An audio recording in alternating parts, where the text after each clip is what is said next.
إن الحمد لله نحمده ونستعينه ونستغفره ونؤمن به ونتوكل عليه ونعوذ بالله من شرور أنفسنا وسيئات أعمالنا من يهده الله فلا مضل له ومن يضلل فلا هادي له وأشهد أن لا إله إلا الله وحده لا شريك له وأشهد أن محمدا عبده ورسوله وصفيه من خلقه وخليله صلى الله عليه وعلى آله وأصحابه ومن تبعهم بإحسان إلى يوم الدين أما بعد.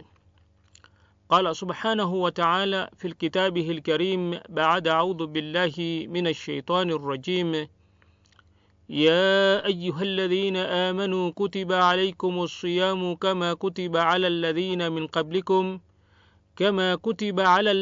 من قبلكم لعلكم تتقون أياما معدودات. السلام عليكم ورحمة الله وبركاته. Tunarudisha shukrani zetu za dhati kwa Allah subhanahu wa ta'ala ambaye ametupatia fursa nyingine tena ya kuweza kujumuika tena katika darsa nyingine tena, ushindi katika Ramadhani, ambapo katika darsa yetu ya mwisho tulikuwa tunaangazia baadhi ya vita ambavyo Waislamu walikuwa ni wenye kupigana wakati wa Ramadhani, na Allah subhanahu wa ta'ala mbali na uchache, mbali na maandalizi mabaya, mbali na zana za kivita ambazo hazijawafikia ile daraja na kiwango cha maadui, Allah subhanahu wa ta'ala aliwapatia ushindi Waislamu. Katika hivyo, baadhi ya zile vita ambavyo tulizungumzia ya kwamba wakati wa Mtume Muhammad sallallahu alaihi wasallam na baada yake walikuwa ni wenye kushinda, ni vita vikubwa vya mwanzo baina Waislamu na wasiokuwa Waislamu, Makuraishi wa Makka ambao walikuwa ni mushrikina makafiri. Allah subhanahu wa ta'ala akawajalia ushindi katika vita vya Badri vilivyopiganwa tarehe 17 mwezi wa Ramadhani mwaka wa pili baada ya hijra, sawa na mwaka 624 miladi. Kisha mfano wa pili ni maandalizi ya vita vya Khandak. Maandalizi ya vita vya Khandak vilianza Ramadhani mwaka wa 5 baada ya hijra, sawia na mwaka 627 miladi. Mfano wa tatu ambao tuliupiga au tuliutoa ni kufunguliwa kwa mji wa Makka, fathi Makka. Allah subhanahu wa ta'ala aliwapatia fursa, aliwapatia uwezo, aliwapatia ushindi. Alimpatia ushindi Mtume Muhammad sallallahu alayhi wasallam pamoja na masahaba zake watukufu, masahaba ambao walikuwa ni wenye yale maadili kemkem, maadili barabara, mbali na watu wengine ambao wanataka kuwatia madoa ambao hawana, ili kutekeleza malengo yao na maslahi yao ya tu kuutweza Uislamu. Kufunguliwa mji wa Makka ni ufanisi mkubwa sana aliopata Mtume Muhammad sallallahu alayhi wasallam akiwa anarudi baada ya miaka 8 ya kuondoka mji huo. Tarehe 20 mwezi wa Ramadhani mwaka wa 8 baada ya hijra, sawia na mwaka 630 miladi, Allah subhanahu wa ta'ala alikuwa ni mwenye kuwapatia ushindi Mtume sallallahu alaihi wasallam pamoja na sahaba zake. Mfano wa 4 ambao tuliupiga ni mfano wa ile safari ya kuelekea Tabuk. safari ya Mtume Muhammad sallallahu alayhi wasallam si yeye peke yake, bali na masahaba wengine wakubwa na watukufu, akiwemo ndani yake Abu Bakar, akiwemo ndani yake Umar, akiweko ndani yake Uthman radhiyallahu anhum wa ardah. Wakiwemo hawa masahaba wakubwa. Ali wakati huo, Ali bin Abi Talib radhiyallahu anhu aliachwa katika mji wa Makka ili kuwaswalisha watu na kuwa ndiyo msimamizi. Na masahaba wengine wakubwa walikuwa ni wenye kuelekea, na Abu Bakar radhiyallahu anhu akawa ni mwenye kutoa kila kitu ili kuchangia safari hii. Umar bin al-Khattab radhiyallahu anhu akachangia nusu ya mali yake katika safari hii. Uthman bin Affan akatoa mpaka Mtume Muhammad sallallahu alaihi wasallam akawa ni mwenye kumwambia ya kwamba Uthman hatadhurika na chochote atakachofanya baada ya leo, kumaanisha ya kwamba ni mtu wa peponi akiwa anaishi ulimwenguni. Safari hiyo ya kuelekea huko, mbali na ya kwamba Warumi kuelekea kupambana na Warumi, ulikuwa ni wakati mzito wa joto kali na msimu wa mazao na masafa marefu, lakini jeshi hilo lilikwenda pamoja na Mtume na likarudi likiwa limefanikiwa kiasi kikubwa. Safari hiyo ilikuwa mwaka wa 9 Ramadhani, mwaka wa 9 baada ya hijra, sawia na mwaka wa 631 miladi. Mfano wa 5 ambao tuliupigia ni kufunguliwa na kutawaliwa kwa Maghrib al-Awsat, Morocco ya kati. Waislamu waliweza kuingia katika eneo hilo. Tarehe ilikuwa ni tarehe 2, mwezi ni huo wa Ramadhani, na mwaka wa 82 baada ya hijra, sawia na mwaka 701 miladi. Mwaka 701 miladi. Kisha pia tukatoa mfano mwingine, mfano wa ufuo wa pwani wa Andalus ambao ni Spain, ulitekwa na jemadari jeshi wa Kiislamu Tariq bin Ziyad mnamo, ikiwa Waislamu walikuwa wanaelekea mwisho kuiaga Ramadhani ikiwa imekaribia kumalizika ya mwaka huo, mwaka wa 92 Hijri, tarehe 28 Ramadhan sawia na mwaka 711 miladi. Allah subhanahu wa ta'ala akawa ni mwenye kuwapatia ushindi huo uliokuwa mkubwa sana wa kuweza kuiteka na kuingia na kuteka ufuo wa pwani wa nchi ya Spain, na kutoka hapo Waislamu wakasambaa na wakaweza kuiteka miji mingine na nchi nyingine zilizopakana na Spain.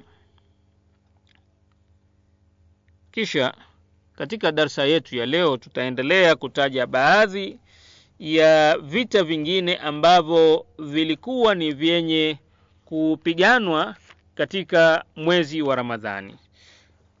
Hiyo ya mwanzo ilikuwa ni mifano sita ambayo tumeipigia, na leo tutakwenda katika mifano mingine michache kabla ya kumaliza darsa yetu, au pengine tukaweza kuhitimisha darsa yetu hii. 7. Mfano mwingine ambao tunaanza nao leo ni kutekwa kwa Amuria. Kutekwa kwa Amuria ikiwa ni tarehe 6 mwezi wa Ramadhani sawia na mwaka tarehe 6 mwezi wa Ramadhani mwaka 222 Hijri, mwaka 222 Hijri sawia na mwaka 840 wakati wa dola ya Abbasiya, dola ya Bani Abbas. Allah subhanahu wa ta'ala aliweza kuwapatia ushindi Waislamu, wakaweza kuuteka mji huo wa Amuria na wakati wa Ramadhani. Mfano mwingine ambao tutaupigia ni mfano wa Mujahid Nuruddin Zinki. Mujahid Nuruddin Zinki. Mujahid Nuruddin Zinki ni mtu ambaye asili yake ni Mturuki. Ni mtu aliyetoka Uturuki. Na wakati alipokuwa yeye katika miaka ya karne ya 12 ambayo ilikuwa ni sawa na mwaka karne ya 6 Hijri, au ule mwaka ambao aliweza kushinda vita, mapambano makali baina yake, yeye akiwa ndiye kiongozi wa Islamu na kupambana na Wakristo wa msalaba, the Crusaders, ambao walikuwa tayari alipoanza Mujahid Nuruddin Zinki harakati zake za kuikomboa Palestina na kukomboa bilad Sham, ilikuwa tayari zimekaa mikononi mwa Wakristo wa msalaba kwa takriban nusu ya karne, miaka 60 na zaidi ya nusu karne. Sasa Mujahid Nuruddin Zinki alikuwa ni wenye kuwashinda Wakristo wa msalaba na kuweza kuurudisha mji wa Harem mnamo tarehe 9 mwezi wa Ramadhani mwaka 559 Hijri. Tarehe 9 Ramadhani mwaka 559 Hijri. 59 Hijri. Takriban ilikuwa ni mwaka 1159,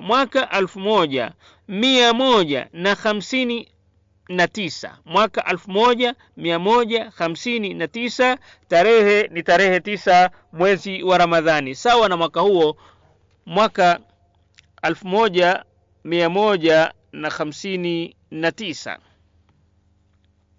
Harakati hii ya Nuruddin Zinki ndiyo ilileta harakati ya mtoto wake Mahmud, Nuruddin Mahmud, na kisha ikaleta harakati ya Salahuddin al-Ayyubi, ambaye aliweza kuwashinda kabisa hawa watu wa msalaba na kuwatoa katika mji wa Al-Quds, mji wa Jerusalem. Sasa mfano mwingine ambao tunautoa ni mfano wa Matatar. Kama tunavyojua au tunavyoelewa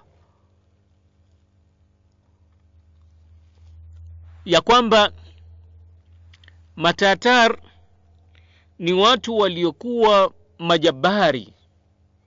Matatar walikuwa ni watu ambao ni wengi. Matatar walikuwa ni watu ambao wana silaha na hawaogopi, na ni watu ambao walikuwa ni wazoefu katika masala ya vita. Hawa watu walitoka kutoka sehemu za bara Asia ambao zilikuwa ni upande wa mashariki mwa Afghanistan. Sehemu zile wakaanza kuja sehemu moja baada nyingine, wakaingia Afghanistan, wakafagia, wakaja mpaka wakaingia Baghdad. Wakati ambapo Waislamu walikuwa katika hali kubwa ya udhaifu ambao uliwapelekea wao kushindwa kujizatiti na kushindwa kusimama kidete na kusimama imara kuitetea dini yao, kutetea heshima yao, kutetea hadhi zao, kutetea utu wao, kutetea ubinadamu wao, kutetea familia zao, kutetea nyumba zao, kutetea dola yao. Wakati huu ndipo Allah subhanahu wa ta'ala akamnyanyua, akamtoa sultan wa Misri ili aweze kupambana na hawa Matatar waliokuwa na ujasiri wa hali ya juu. Sultan huyu mcha Mungu akiitwa Qitz Muzaffar Mahmud.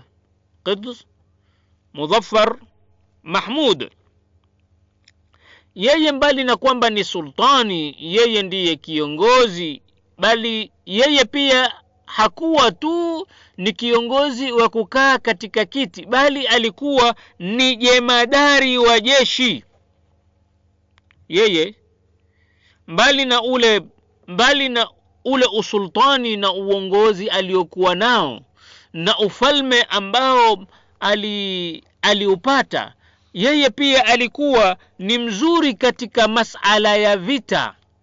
Kwa hivyo yeye ndiye aliyekuwa jemadari wa jeshi ambao ndani yake mstari wa mbele walikuwa ni wanazuoni, scholars. Pia kukapatikana uwiano na ushirikiano na vijana, si vijana tu na wanavioni, bali kwa ile hima watu waliokuwa nayo, mpaka wazee na wanawake ambao wanatakiwa si lazima kwao kushiriki katika vita pia walikuwapo, na kuonyesha mfalme si wanawake tu wengine waliokwenda, bali mkewe mwenyewe alikuwa naye yumo katika jeshi hilo la kwenda kupambana na hawa Mamongol au Matatar, the Tatars, at-Tatar. Sasa kukiwemo na ushirikiano wa watu hawa aina 4 katika jamii, kukiwemo bali ni nguzo 5. Kukapatikana uongozi ukajiweka katika hali ya kwamba wale viongozi wanaweza kukaa wakazungumza na wanavioni, wanaweza kukaa wakazungumza na vijana, wanaweza kukaa wakazungumza na wazee, wanaweza kukaa wakazungumza na wanawake.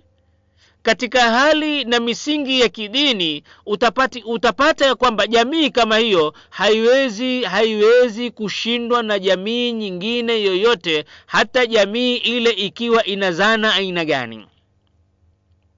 Sasa haya ni makundi matano nyeti. Makundi 5 lau yatakuwa na ushirikiano, yatakuwa na uwiano, yatakwenda sambamba na sawia katika kutekeleza yale malengo ambayo watakuwa wameyazungumza, wakaafikiana na wakaweka mikakati ili kuyaelekea hayo, basi makundi haya 5 yakiwa yamefinikwa na imani na uongozi ni huo, ni mmoja wa kundi katika haya makundi 5 muhimu ya jamii. Katika haya makundi 5 unapata ya kwamba kuna viongozi ambao ni kundi muhimu na nyeti katika jamii. Viongozi na uongozi ambao utajali maslahi ya mwananchi wa kawaida. Uongozi na viongozi ambao wataona ya kwamba wao wawe chini, wanyenyekee, wasiwe na kiburi.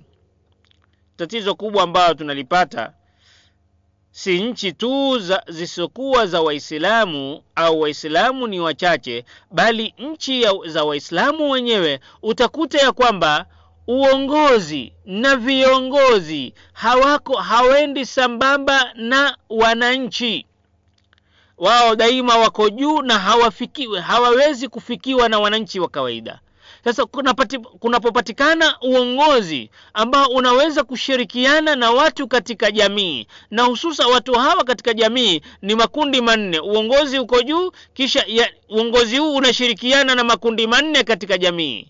Inashirikiana na kundi moja ambao ni muhimu, wanazuoni, ili waweze kupata mwelekeo, waweze kupata maelekezo ya jinsi gani wao kuendesha uongozi ule, na viongozi wale wawe ni kielelezo katika jamii, wasiwe ni viongozi ambao wanaangaliwa kutoka chini wakiangaliwa wakiwa wako juu, na huku wale wananchi wa kawaida wanawalani.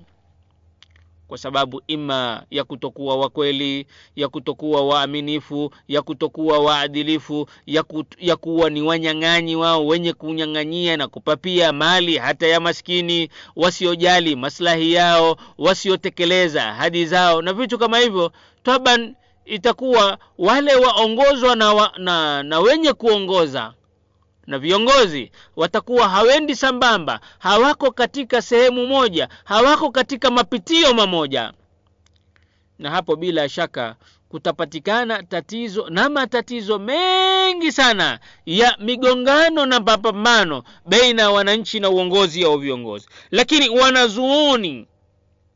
wanavioni au wanazuoni wanapokuwa wako mstari wa mbele katika kushirikishwa mambo ya kijamii, mambo ya pale, basi utakuta ya kwamba jamii kama ile itakuwa ni yenye kunyanyuka.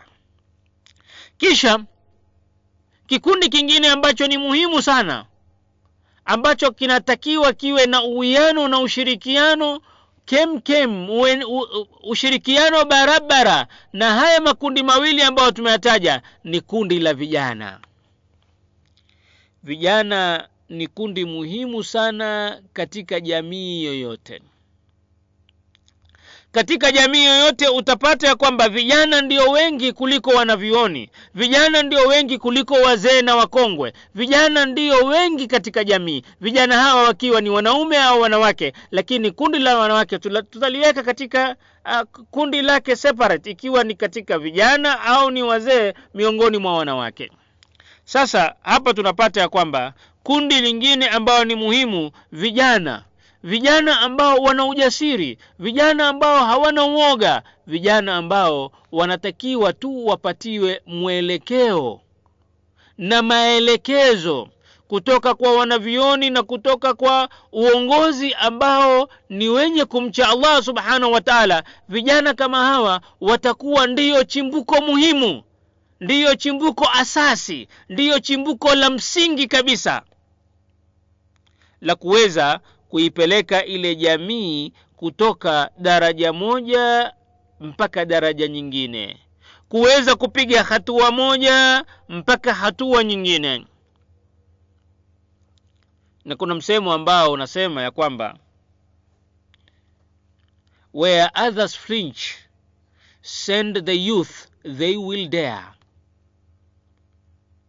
When others flinch, wakati ambapo wengine wana sita, taraddud, kuwa na taradudi, kuwa na kusita, wapeleke vijana.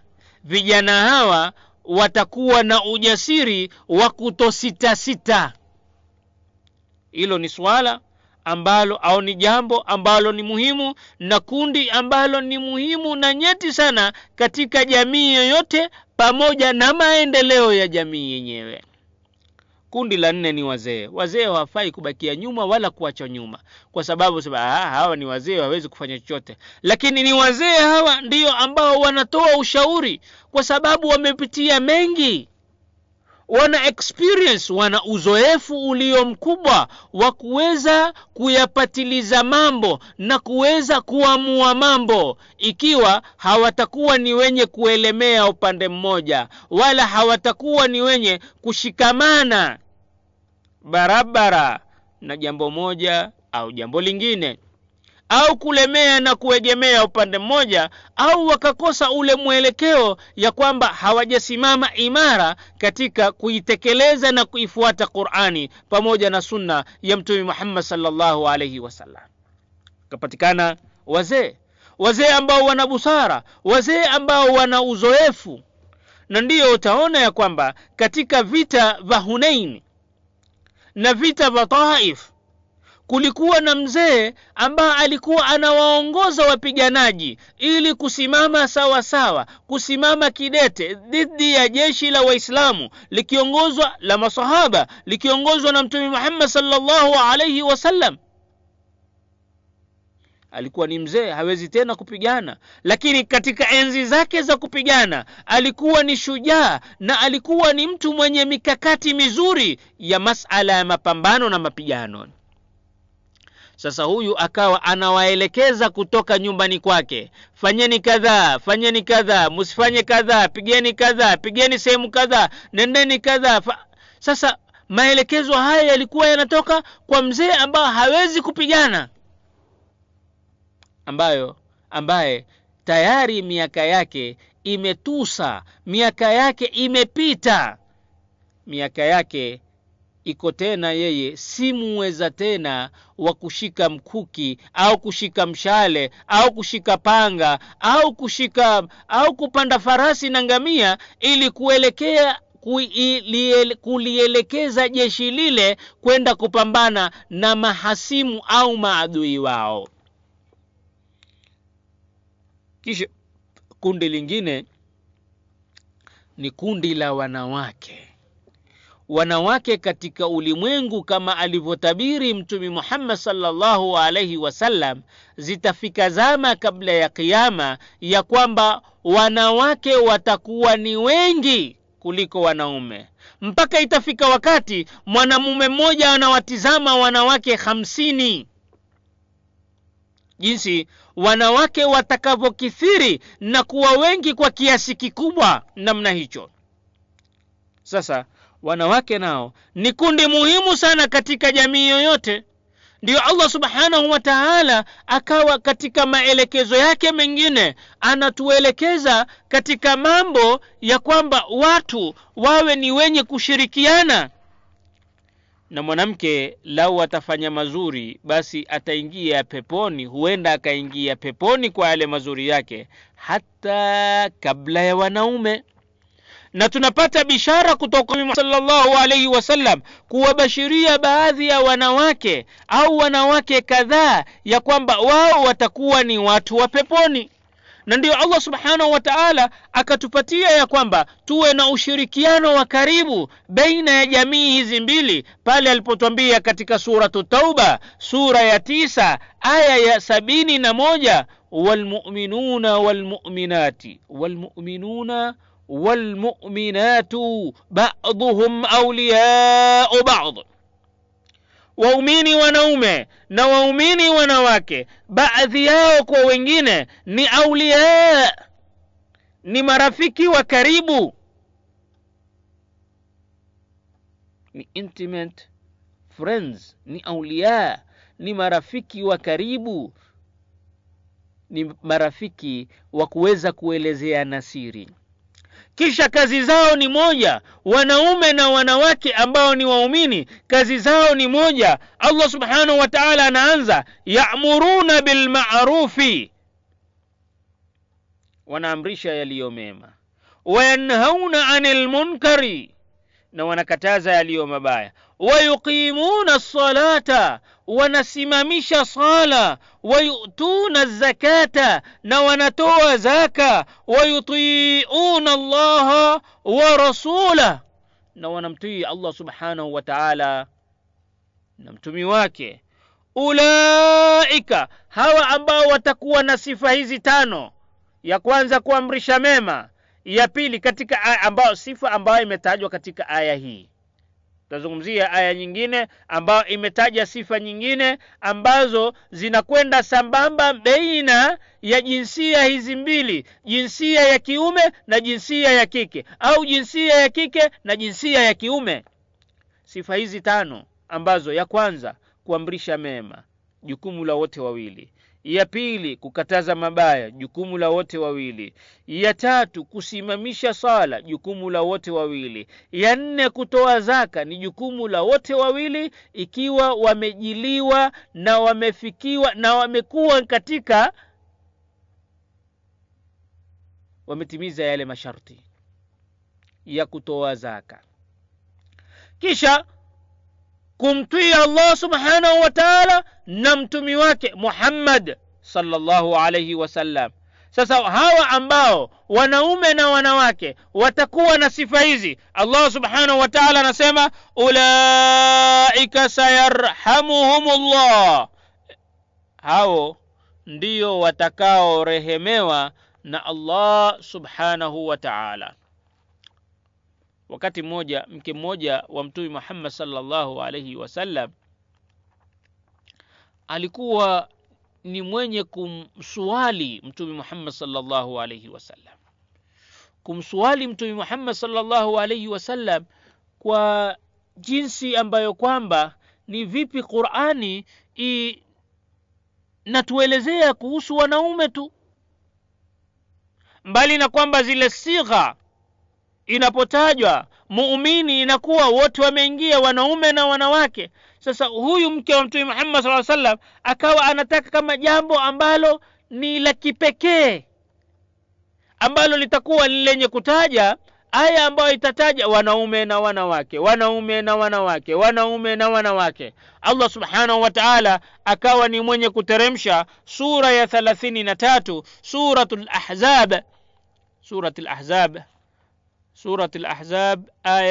suratul Ahzab aya ya 35, pale Allah subhanahu wa ta'ala aliposema innal muslimina wal muslimat, hakika ya waislamu wanaume na waislamu wanawake, wal mu'minina wal mu'minati, na waumini wanaume na waumini wanawake. Kisha Allah subhanahu wa ta'ala kaendelea, wenye kumcha Allah subhanahu wa ta'ala, wenye takwa, wanaume na wanawake. Kisha wenye kutoa sadaka, wanaume na wanawake. Wenye kusubiri, wanaume na wanawake. Wenye kunyenyekea, wanaume na wanawake. Wenye kunyenyekea kisha wakweli, wanaume na wanawake. Kisha wenye kufunga, wanaume na wanawake. Kisha wenye kuhifadhi nyuchi zao au tupu zao, wanaume na wanawake. Na wenye kumtaja Allah subhanahu wa ta'ala kwa wingi, wanaume na wanawake. Allah subhanahu wa ta'ala anamalizia aya, a'adda Allahu lahum maghfiratan wa ajran 'azima. Allah subhanahu wa ta'ala amewaandalia hao wote ambao sifa zao wanaume na wanawake wamekuwa ni wenye kuandaliwa maghfira, msamaha, maghfira kutoka kwake Allah subhanahu wa ta'ala, wa ajran 'azima, na ujira ulio mkubwa, ujira ulio mkubwa Allah subhanahu wa ta'ala amewaandalia. Na hapa Quds Muzaffar Mahmud au Quds Mahmud Muzaffar kwa kuyajumuisha makundi yote haya katika njia ya jihadi, kuweza kupambana na hawa matatar, na kujumlisha yeye mwenyewe akiwa pale, na wanavyuoni wakiwa pale, na vijana wakiwa pale, na wazee wakiwa pale, na hata wanawake wakiwa pale, hakutoka katika ule msingi wa Mtume Muhammad sallallahu alaihi wasallam. Taban wakati wa Mtume Muhammad sallallahu alaihi wasallam, yule ambaye alikuwa ni mstari wa mbele, mwanachuoni mkubwa, ni yeye mwenyewe Mtume Muhammad sallallahu alaihi wasallam, ni yeye mwenyewe Mtume Muhammad sallallahu alaihi wasallam. Lakini miongoni mwa masahaba kuna chungu mzima ambao Mtume Muhammad sallallahu alaihi wasallam aliwapatia sifa moja au sifa nyingine ya kuwa wana elimu. Wengine akawaambia kwamba wana elimu ya usomi wa Qur'ani, wengine wana elimu ya mirathi, wengine wana sauti nzuri katika kusoma Qur'ani, jifundisheni Qur'ani kutoka kwa hawa watu wanne. Wengine walikuwa ni wazuri sana katika swala moja na swala lingine la masala ya dini, masala ya elimu. Na utaona ya kwamba katika vita vyote makundi haya, yeye mwenyewe akiwa kiongozi, Mtume Muhammad sallallahu alaihi wasallam alikuwa mstari wa mbele. Vita ambavyo tumevitaja ambao vilipiganwa Ramadhani, vyote Mtume Muhammad sallallahu alaihi wasallam ndiye aliyekuwa kiongozi, jemadari jeshi. Vita vya Badri, maandalizi ya Khandak, kufunguliwa mji wa Maka, kwenda safari ya Tabuk, wote alikuwa ni viongozi, yeye ni kiongozi. Mbali na vile vita vingine, katika vita takriban 66 ambazo Mtume Muhammad sallallahu alaihi wasallam alikuwa ni mwenye kuziandaa na kupigana na wasiokuwa Waislamu, vita 26 au 28 alishiriki yeye mwenyewe akiwa ni jemadari. Na hususa hata zile ambazo zilipiganwa nje ya Ramadhani, utapata ya kwamba zile vita ambao vinafahamika sana ambao ni vita vikubwa, kuna vita vya Badr, kuna vita vya Uhud, kuna vita vya Khandak, kuna vita vya Khaybar, kuna vita vya Banu Mustaliq, kuna vita vya Banu Qainuqa na Banu Quraidha na Banu An-Nadhir, kuna vita vya kufunguliwa Makkah, kuna vita vya Tabuk, kuna na vingine. Hivi takriban tumehesabu, hivi tulivyohesabu ni vita 10 ambao tumehesabu Mtume Muhammad sallallahu alaihi wasallam mwenyewe akiwa ameshiriki. Na taban baada ya vita vya Uhud pia, baada Abu Sufyan kusema ya kwamba kuna mapambano mengine ambayo tutapambana, Badri ya pili, Mtume Muhammad sallallahu alaihi wasallam alitoka na jeshi bila ya uoga wa aina yoyote, na akafika pale, na kufika pale Makureshi hakutokea.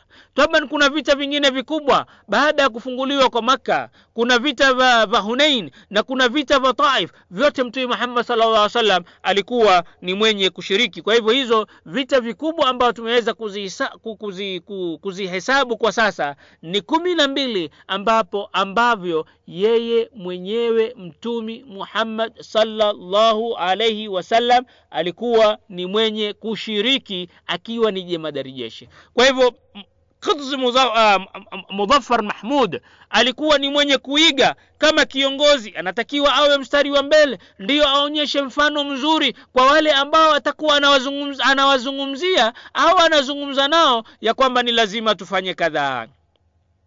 Na katika hapo pia vita hivi vingi na au vita vyote kulipatikana wale wanavyuoni wa kisahaba ambao wakiswahaba radhiyallahu anhu wa arda, ambao walikuwa ndio tegemeo la wale masahaba wadogo ambapo walikufa wakiwa bado ni wachapa 10 au chini ya miaka 10, au wengine wamezaliwa hawamfahamu Mtume Muhammad sallallahu alaihi wasallam, hawakuweza kumuona, mbali na kwamba wamezaliwa kabla ya kufariki kwa Mtume Muhammad sallallahu alaihi wasallam.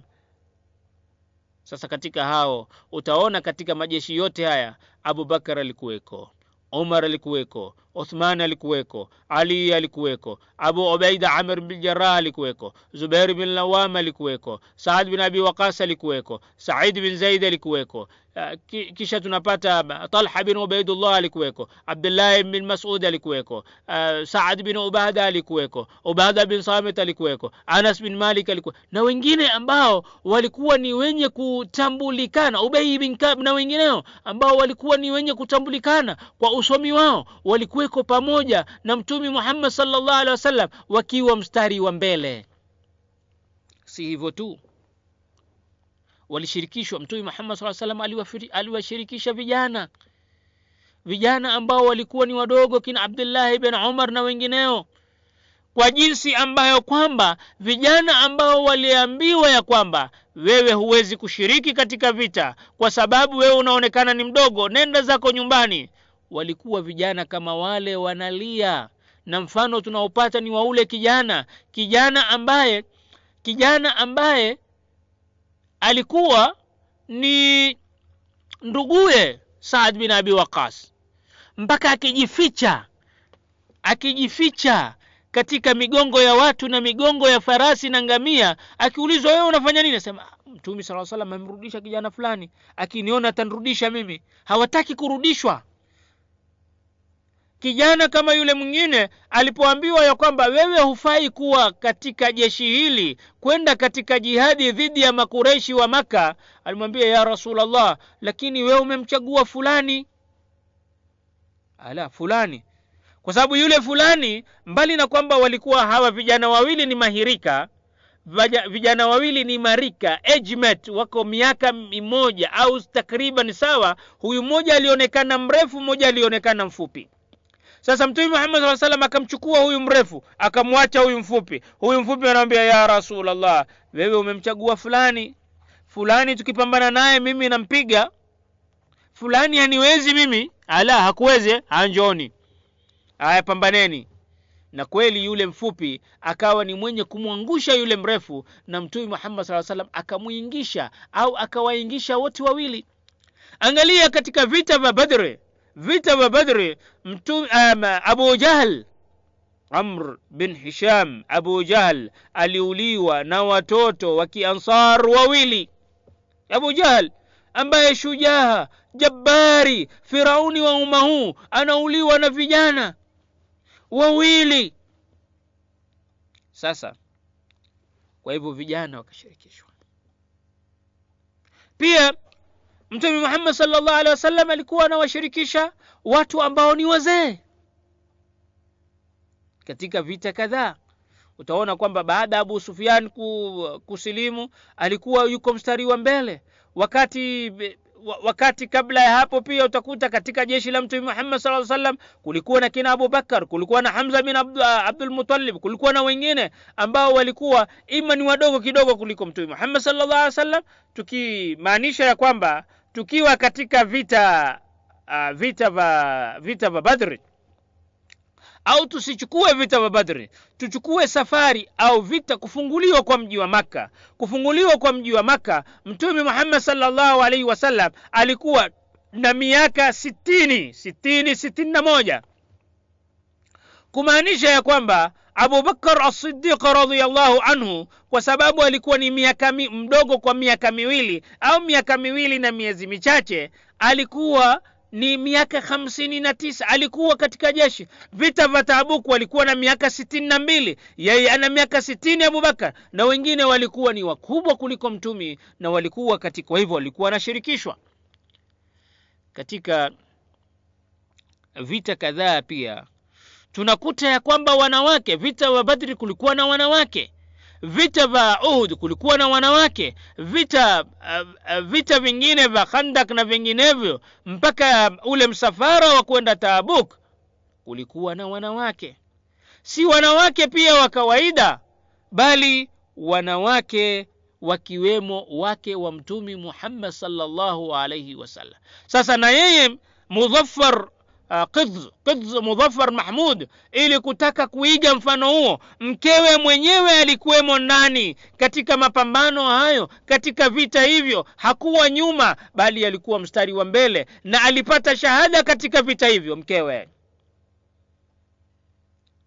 akiwa amepanda farasi.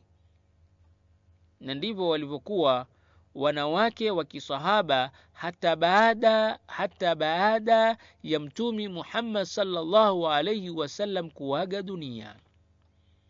Huenda pengine wakati mwingine tukipata fursa tukaelezea jinsi gani wanawake si wa kisahaba peke yake, hata baada hapo walikuwa mstari wa mbele, mbali na kwamba wakati wa Mtume na baada ya hapo pia walikuwa wanachukuliwa katika vita, katika jihadi, kufanya kazi za kike, kuweza kuwatibu wale waliojeruhiwa, kuweza kuwapikia chakula mujahidina, kuweza kuwapatia waliojeruhiwa maji, kuweza kuwatibu. Lakini walikuwa wanakwenda extra mile. Kuna wakati ambapo ilikuwa hawana budi nao mpaka wafanye nini? Mpaka waingie katika vita. Katika vita vya Uhud tunamuona Mtume Muhammad sallallahu alaihi wasallam alipokuwa amepigwa lile jiwe na kofia ya chuma ikaingia na vile vipande vyake vikaingia katika mashavu, ile misumari yake na vipande vyake vya chuma, damu ikaanza kumtiririka. Masahaba wakawa ni wachache kwa sababu ya kwenda helter skelter, kukimbia huku na kule, kwa sababu ya kuvamiwa kighafla, kama tulivyozungumzia katika darasa yetu iliyopita au darasa zetu zilizopita za Ramadhani.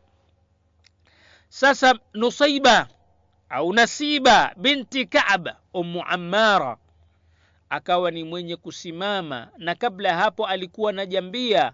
Mumewe akamwambia, ya Rasulullah, mwangalie huyu mke wangu anajambia, atafanya nini? Mtume Muhammad sallallahu alaihi wasallam akamwambia, sasa wewe najambia uko wapi na wapi? Akamwambia, ya Rasulullah, mimi hili jambia nimelichukua, yeyote ambaye atakuja karibu nami au karibu na wewe, basi mimi nitamtoa tumbo zake. Yani atampiga katika matumbo ili kutoa zile tumbo zake na kumuua kabisa. Tunakuta pia ujasiri ujasiri wakati wa vita vya Khandak. Ujasiri wa nani? Ujasiri wa shangazi yake Mtume sallallahu alayhi wasallam radhiyallahu anha, Safia binti Abdul Muttalib. Safia binti Abdul Muttalib ambaye miongoni mwa shangazi zake waliosilimu. Safia binti Abdul Muttalib ambaye ni dada wa babake Mtume Abdullah bin Abdul Muttalib. Katika vita vya Khandak walipokuwa wamewekwa katika sehemu moja, nyumba moja ili wakae humo, alipoona Myahudi anazunguka, yeye ndiyo aliyoteremka, kwa sababu anajua kwamba huyu Myahudi amekuja kufanya ujasusi, na akipeleka ujasusi huu, upelelezi aliyofanya ya kwamba Mtume Muhammad sallallahu alaihi wasallam amewaweka katika nyumba moja wanawake peke yake, basi watakuja kuudhiwa, watakuja kuuliwa, watakuja kufanywa mambo ambayo ni ya utovu wa adabu na nidhamu. Kwa hivyo aliteremka na jambia, na akawa ni mwenye kumpiga nalo mpaka kumua, kisha kuubeba mwili wake akauweka katika sehemu karibu ambao wanaweza kuonekana na Mayahudi, na nguo yake ya juu akaitoa. Mayahudi walipoona wakasema, tulisema sisi Muhammad sallallahu alaihi wasallam hawezi kuacha wanawake peke yao, isipokuwa lazima aweke wanaume wa kuwalinda, kwa sababu wanawake ni watu special. Wanawake ni jinsia ya kipekee, jinsia ambayo imepatiwa hadhi, na lazima jinsia hii iwe itahifadhiwa na kulindwa, kwa sababu jinsia hii ikiharibika ndiyo jamii imeharibika. Jinsia hii ikitengenea, basi jamii nayo imetengenea. Ndiyo ule mshairi au kuna usemi mmoja wa Kiarabu ambao unasema al-ummu madrasa. Mama ni madrasa, mama ni shule. Madrasa ya kwanza si mwalimu wa madrasa au si mwalimu wa shule ambaye anakwenda anamfundisha maadili na anamfundisha Qur'an na mambo mengine. Madrasa ya kwanza, shule ya kwanza, chuo cha kwanza ni nyumba, na mwalimu wa kwanza ni mwanamke. Katika vita vya Uhud, binti yake mwenyewe, kipenzi chake Fatima binti Rasul alikuwemo. Si tu kupata mwelekeo huu au mwelekeo huu na sunna hii ya Mtume sallallahu alaihi wasallam, ilikuwa haendi katika safari ima ya jihadi au safari nyingine, isipokuwa anamchukua mkewe mmoja.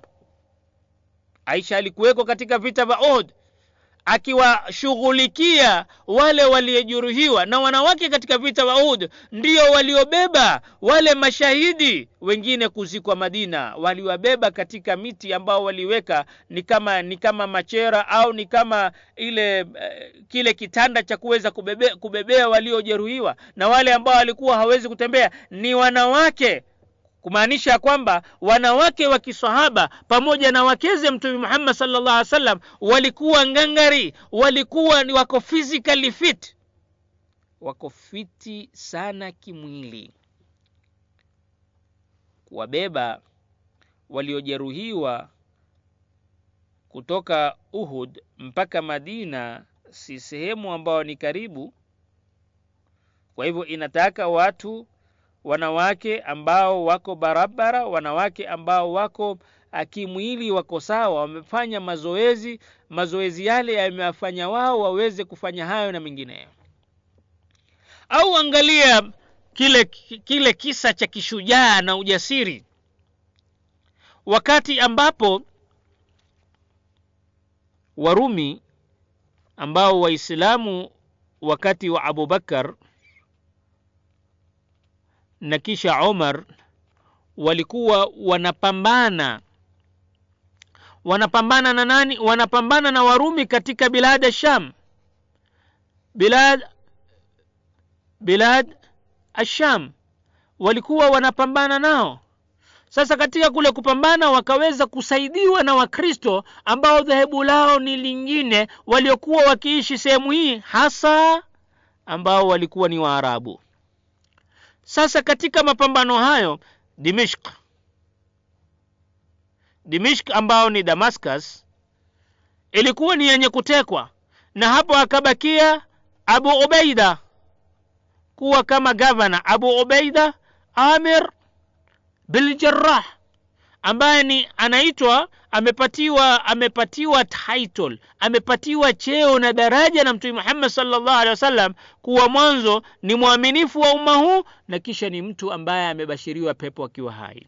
Akawa amekaa pale kama gavana.